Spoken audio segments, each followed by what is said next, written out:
Aabenraa Statsskole afholder årlig idrætsdagen, som i år er blevet sat i forbindelse med temadagene, hvor temaet er sundhed.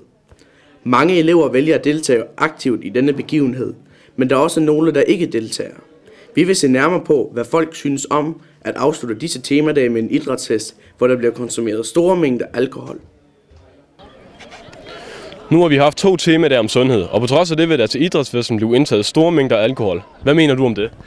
Ja, altså her inden for nylig, der drikker jeg selv sådan, til fester sådan rimelig meget. Ikke særlig tit, men jeg drak dog. Jeg er blevet så seriøs med min træning nu, at jeg simpelthen helt har holdt op med at drikke.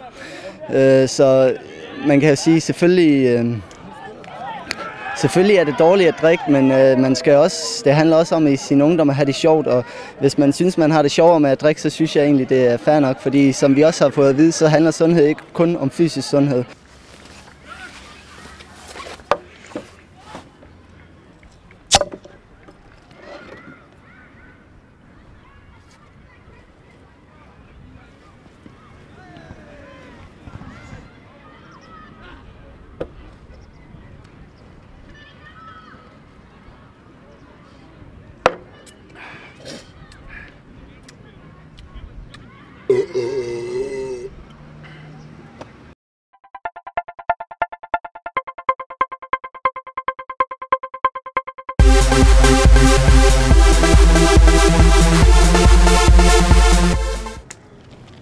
Nu har vi jo haft 2 temadage om sundhed, og på trods af det vil der til idrætsfesten blive indtaget store mængder alkohol.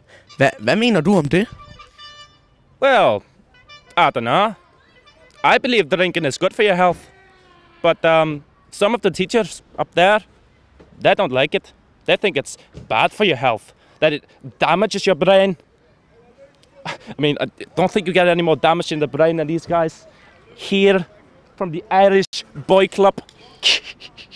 I mean, but yeah, I like drinking.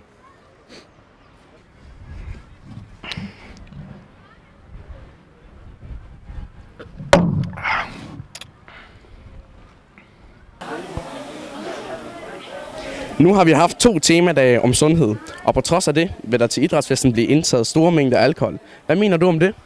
Ja, det er jo dybt inkonsekvent. Dybt inkonsekvent. Okay. Sådan er det. Alkohol er jo en hjernegift. Ja. Kender du symptomerne på forgiftningen? Det gør jeg ikke, nej. Det gør du ikke. Aha. Vi har nogle værker over i kemi, hvor man kan slå op.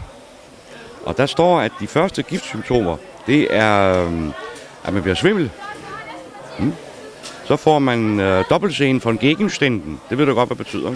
Det gør det desværre ikke. Det gør du ikke. Dobbeltsyn. Senere hen, så får man brækfornemmelser.